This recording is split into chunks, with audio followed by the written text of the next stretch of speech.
In ancient Athens, a respectable wife was not allowed to leave her house. She was not allowed to speak to strange men. She was not even allowed to eat at the same table as her own husband, but once a year? For 3 straight days, every married woman in the city marched into the woods. They got blackout drunk on wine. They waved giant stone phalluses over their heads. They screamed the filthiest sex insults at every man stupid enough to peek from the city walls.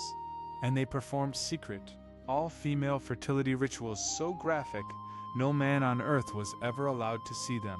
And the most powerful men of Athens? They let it happen. Because they were terrified.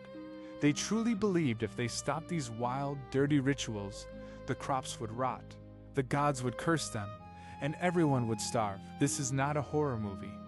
This is not some twisted fanfiction. This is real history. The filthy, feral, deeply messed up stuff your high school teacher would never, ever tell you about ancient Greece. Most people think ancient Greece is just white marble statues, boring old philosophers, and the birth of democracy.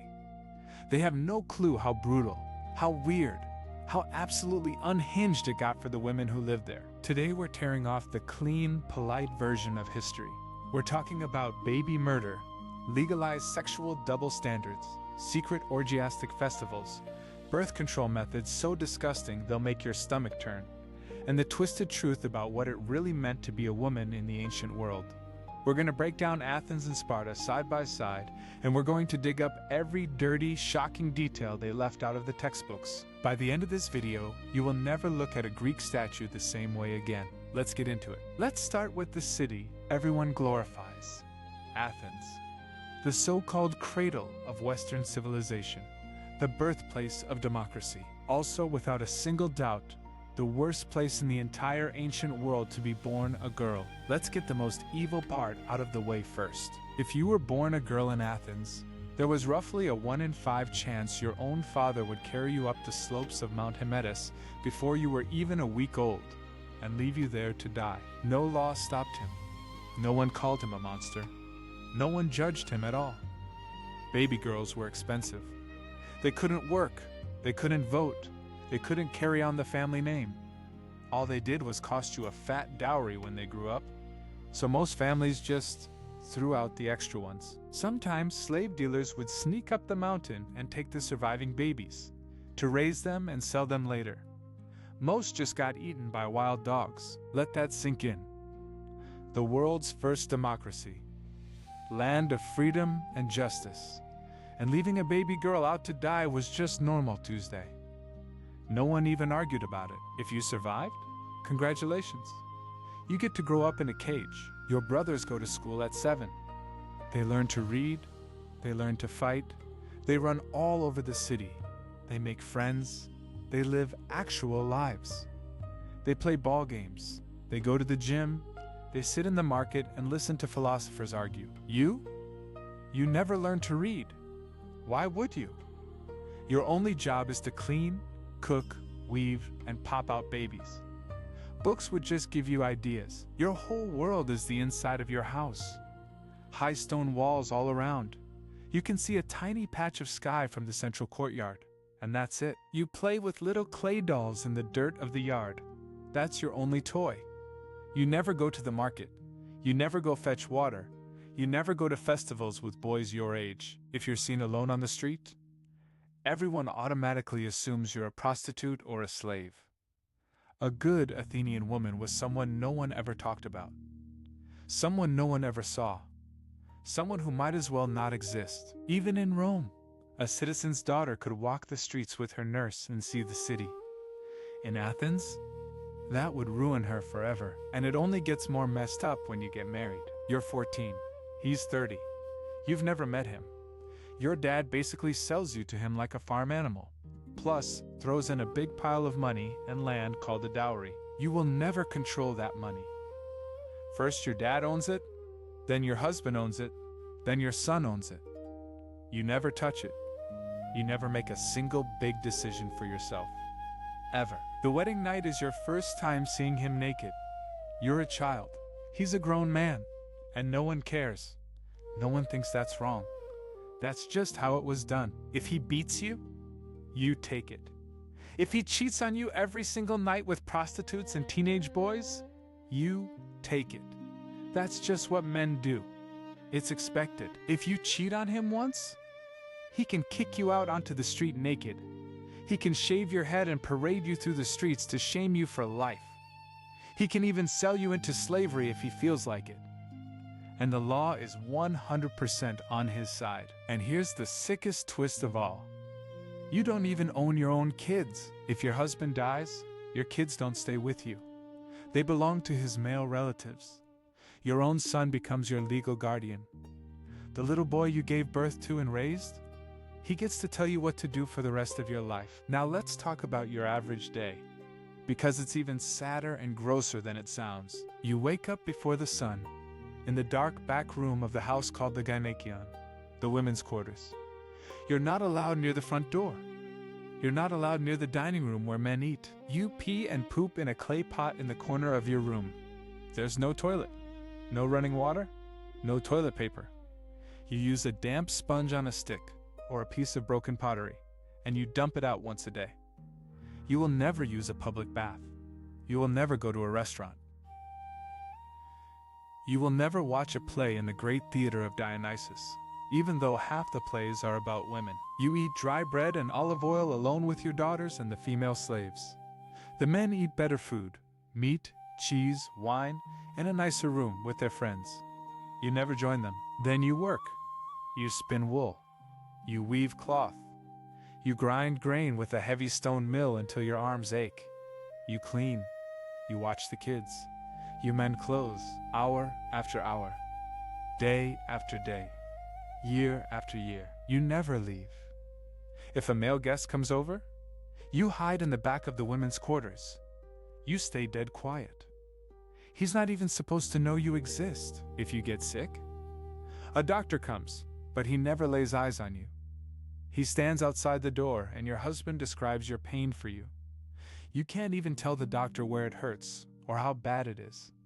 You just have to hope your husband gets it right. This isn't prison. This is just normal life for a regular woman in Athens, 362 days a year. But then come the 3 days of Thesmophoria, and this is where it goes absolutely insane. Once a year, every single citizen woman in Athens leaves her house. They march out of the city together. They camp on the hills. They hold secret rituals for the goddess Demeter. And no men, zero. Not a single one is allowed within a mile. Any man who sneaks a peek gets beaten or thrown off a cliff. For 3 whole days, all the rules get thrown straight out the window. They get wasted on cheap wine. They yell the dirtiest, most graphic sex insults at the men peeking from the city walls. They wave giant phallic symbols around as part of the ritual. They dig up rotting pig carcasses they buried months earlier and smear the mud from the pit on each other as a blessing. They complain about their husbands. They gossip. They laugh as loud as they want. No one can tell them to be quiet.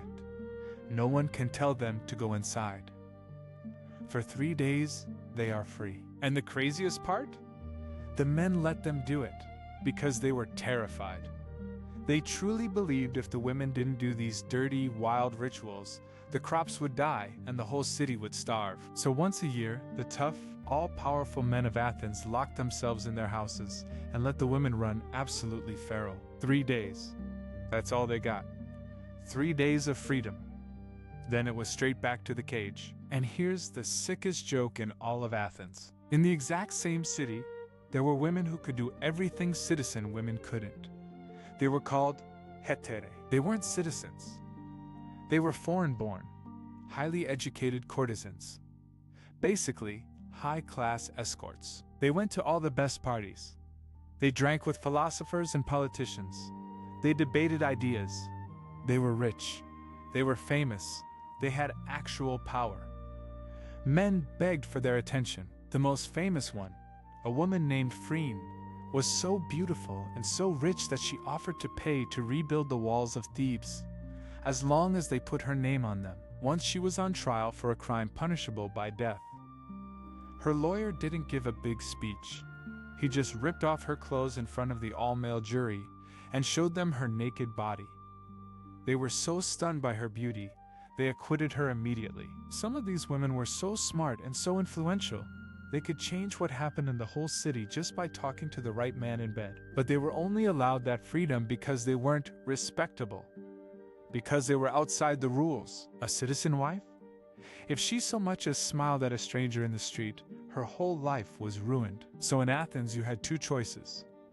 Be a prisoner in your own home and be called honorable, or be free and be called a whore. There was no in between. If that sounds like hell to you, you're not alone. But 150 miles south, in Sparta, women lived a life so different, so unhinged, you'd think it was a different planet. Forget weaving, forget hiding, forget being quiet. Spartan women ran. They wrestled. They owned almost half the land in the city. They called men cowards to their face. And their sex lives? Weirder and wilder than you can possibly imagine. Stay with me. You are not ready for this. Erase everything you just heard about Athens. None of it applies here. Let's meet Hetaerae, a regular girl born in Sparta, same time as the girl in Athens. First things first. Yes, they also left weak babies out to die. Boys and girls both. A council of old men inspected every newborn. If you were small, or sick, or deformed, they carried you to a deep gorge on Mount Hymettus called the Pit, and threw you in. If you weren't tough enough to be a soldier, or birth soldiers, you were useless to Sparta. That part was just as brutal as Athens, maybe even more brutal, because it was official state policy. But if you made the cut, your life was wild. At 7 years old, you didn't go inside to learn to weave. You went outside to train. Just like the boys, you ran. You wrestled. You threw javelins. You boxed. You swam naked in the river. You trained in the sun, in short clothes, or no clothes at all. No head covering. No shame about your body. This wasn't optional. This was the law. Every girl had to do it. Every year at the Gymnopedia festival, girls and boys danced and ran races completely naked in front of the whole city. The Spartans thought this was totally normal. The Athenians heard about it and were absolutely horrified. They thought Spartan women were shameless and immoral. Why did Sparta let women do this? Because Sparta only cared about one thing: making the strongest soldiers in the world. And strong soldiers come from strong mothers. That's it. That's the whole reason. They didn't give women rights because they cared about equality. They gave women rights so they'd make better baby factories. But here's the thing. Those rights got real fast. Hetaerae could walk anywhere she wanted, alone, any time of day. No slave, no guardian, no one breathing down her neck. No one called her a slut for being outside. No one stared at her like she didn't belong. She could own land, real land, big estates. By some estimates, women owned 40% of all the land in Sparta. And since all the men were off at war or living in army barracks until they were 30, the women ran everything. They ran the farms. They managed the slaves. They handled all the money. On paper, women couldn't vote or hold office. But in real life, they controlled the economy. They kept the whole city running while the men played soldier. That's real power. Quiet power. The kind they don't teach you about in school. And they had the sharpest, meanest mouths in the ancient world. Spartan women were famous for being brutal. They mocked men who were cowards. They made fun of politicians. They said whatever they wanted, whenever they wanted, and no one stopped them. There's a famous story. An Athenian woman asked the Spartan Queen Gorgo, "Why are you the only women who get to rule your men?" She said, "Because we're the only ones who give birth to real men." That's the vibe. No bowing, no scraping, no yes sir, no sir. They talked to men like equals. In Athens, that would get you beaten or killed. In Sparta, that was just normal Tuesday. Now let's talk about marriage and sex. Because this is the part that blows everyone's mind. Marriage in Sparta was weird. Like, really weird. First of all, you didn't get married at 14. You got married in your late teens or early 20s, after your body was strong and fully grown. That alone made it 10 times better than Athens. But the wedding night? It was basically a ritualized kidnapping. The bride would have her hair cut short like a boy's. She'd put on men's clothes. She'd sit alone in a dark room on a straw mat. Then the groom would sneak in from the barracks, steal her, have sex with her, and sneak back out before sunrise. For years after that, he'd only come see her at night, in secret. He still lived in the army barracks. He couldn't be seen living with his wife. He couldn't even be seen walking into her house. Why? To make him want her more. To make the sex more intense. To make them have stronger babies. Sparta planned everything around making better soldiers. Everything. And it gets even wilder. If a man was too old or too weak to have good kids, it was totally fine, even encouraged, for his wife to sleep with a younger, stronger guy, with her husband's full permission. If a woman wanted to have kids with a different man because he was a great warrior, her husband would just say yes. No shame, no drama, no cheating accusations. Sometimes multiple men would share one woman, if she was strong and healthy. Sometimes one man would have kids with multiple women, because it wasn't about love or marriage. It was about making strong babies for Sparta. You could basically have multiple baby daddies, and no one cared. In Athens, that would get you killed. In Sparta, that was just good civic duty. Okay, so far this sounds like a dream, right? Freedom, money, power over your own sex life. No one locking you in a house. But hold on, because there's a catch. A huge, dark, horrible catch. None of this freedom was really yours. Your body wasn't yours. Your life wasn't yours. Your kids weren't yours.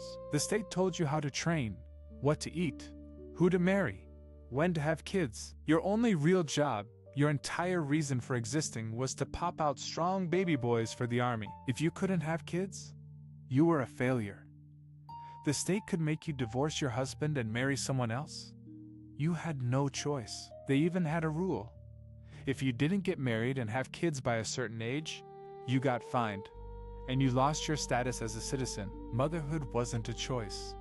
It was a tax. It was your duty to the state. And those boys you had?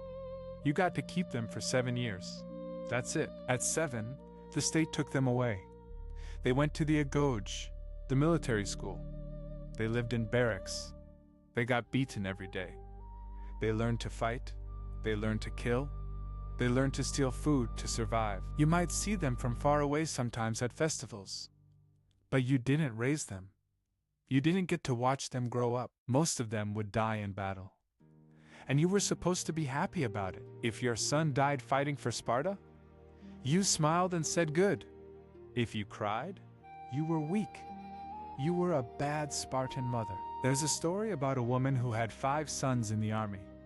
A messenger ran up and told her all 5 were dead. She just said, "Did we win?" When he said yes, she said, "Then I am glad." That was the ideal Spartan mother. Not a human being with feelings. A machine that makes soldiers. And let's not forget who did all the actual work. All that freedom Spartan citizen women had? It was built on the backs of slave women, the helots. Helot women did all the weaving, all the cooking, all the cleaning, all the farming. They raised the kids. They waited on the citizen women. They got beaten. They got raped. They got killed for fun. Every year, Spartan young men would declare war on the helots. It was called the Cryptia. They'd sneak out into the countryside at night and murder the strongest, healthiest helot men and women they could find, just to keep them scared, just to remind them who was in charge. Spartan citizen women had nice lives because an entire race of people was living in hell below them. That's not feminism. That's privilege on top of horror. So at the end of the day, Spartan women had a bigger cage, a nicer cage, more room to run, more sun, more money, but it was still a cage. You were still born for one reason. You still didn't get to choose your own life. Athens locked you in a closet. Sparta let you run around the whole yard, but only if you kept making more soldiers for the guy who owned the yard. Neither one was free. Now, if you think all of that is wild, wait till you hear what women had to do to have any control over their own bodies. Because this is the part no one talks about. the gross, deadly, completely horrifying world of ancient Greek birth control and abortion. Stick around. This part will make your skin crawl, let's be real. In a world where having babies was basically your whole job, and having a baby you couldn't feed meant death for both of you, women found ways, and almost all of those ways were absolutely disgusting, and almost all of them could kill you. Let's start with Athens. Athenian women had all kinds of insane tricks to avoid getting pregnant. They would rub lead ointment all over their private parts before sex. Lead, the toxic metal that rots your brain and kills you. They thought it worked like a barrier. What it actually did was slowly poison them and cause horrible birth defects when it didn't work. They would make suppositories out of donkey dung, cedar oil, and wool, and stick them inside themselves before sex. Yes, donkey poop. Inside your body. On purpose. They would drink water mixed with copper rust, or mercury, or crushed beetles, all of which are poison. A lot of women died trying not to get pregnant. They had herbal teas too, made from things like pennyroyal and rue. Some of them worked, sort of. Most of them just made you really sick. And if you took too much, they killed you. If none of that worked and you got pregnant and you didn't want it, it got even worse. Women would throw themselves off high walls. They would carry heavy rocks. They would have someone jump on their stomach over and over, trying to crush the baby inside them. They would use sharp sticks and metal probes to try to scrape the baby out. Most of the time, this killed the woman too, from infection or bleeding out. And if the baby was born and you couldn't keep it, especially if it was a girl, you just left it on a mountain, like we talked about earlier. No one stopped you. No one cared. This was the daily reality for women in Athens. You either had baby after baby until your body gave out, or you risked a slow, painful death trying not to. And you know what the worst part is? The men wrote all the medical books. Most of these remedies were made up by male doctors who had never even examined a woman's body. They had no idea what they were talking about. And women suffered and died because of it. In Sparta, it was even darker, because in Sparta, birth control wasn't just dangerous, it was illegal. If you were a citizen woman, your job was to have babies. As many strong babies as possible. If you tried to avoid getting pregnant, or tried to end a pregnancy, that was a crime against the state. You could lose your citizenship. You could be fined. You could even be exiled. Spartan women had more freedom in a lot of ways. But when it came to their own bodies, the state owned them completely. Helot women? It was even worse. Their masters decided when they had babies, and who with. Strong helot women were forced to have babies with strong helot men to make more strong slaves. Sometimes Spartan men would rape helot women on purpose to make more workers. The babies would either be raised as slaves or left to die. No one had control. No one had a choice. Every part of a woman's body, from birth to death, was owned by someone else. A father, a husband, a master, the state. That's the part they don't put on the pretty marble statues. Now, none of this means women just laid down and took it. There were women who fought back. Women who broke the rules. Women who got power and wealth and fame, even in a world that wanted them to be quiet and invisible. History has tried to erase most of them, but we still have their stories. We already talked about Phryne, the Hetaerae who got away with a crime just by taking her clothes off in court. She wasn't just pretty, she was smart, she was rich. She played the game by her own rules, and she won. She died one of the wealthiest women in all of Greece. Then there was Gorgo, the Spartan queen. She wasn't just a pretty face, she was a political mastermind. She advised her husband the king on wars and treaties. She decoded secret messages from Persia. She outsmarted grown men twice her age, and no one dared stop her, because everyone knew she was smarter than they were. There were even women who fought back with magic. Women like Theoris of Lemnos. She was a healer and a witch who lived in Athens. She sold love potions and healing spells and herbal birth control to other women. For a lot of women, she was the only help they could get. The Athenian government arrested her. called her a sorceress, and had her executed. They killed her because she gave women control over their own bodies. And there were thousands of ordinary women we will never know the names of. Women who snuck out of their houses. Women who lied to their husbands. Women who shared birth control secrets with each other. Women who found tiny, quiet ways to rebel every single day. They didn't change the world. They didn't overthrow the system. But they survived. And in a world that was built to break them, surviving was an act of rebellion all on its own. Alright, so now you've seen it all. The golden cage of Athens, the brutal breeding farm of Sparta, the disgusting birth control, the secret festivals, the baby killings, the slave horror. There's no stupid scorecard. There's no winner. Because there was no winning for women in the ancient world. In Athens, you were locked in a house and treated like a child your whole life. In Sparta, you were set free to run and train and own land. But only so you could make more soldiers for the state. Both were cages. Just different bars. And the worst part? None of this is common knowledge.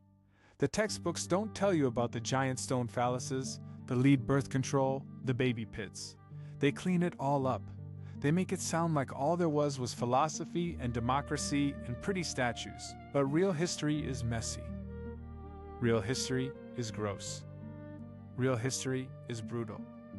And half of it has been erased.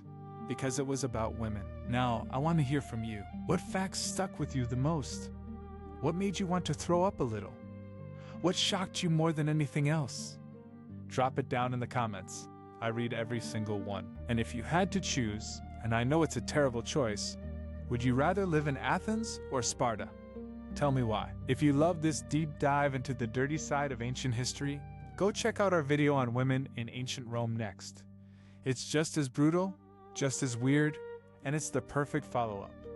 Link is on screen and pinned in the comments. Hit subscribe and turn on notifications if you want more unfiltered, no BS history that doesn't sugarcoat anything. Give this video a thumbs up if you learned something that blew your mind. It helps the channel out more than you know. Thanks for watching, and I'll see you next week.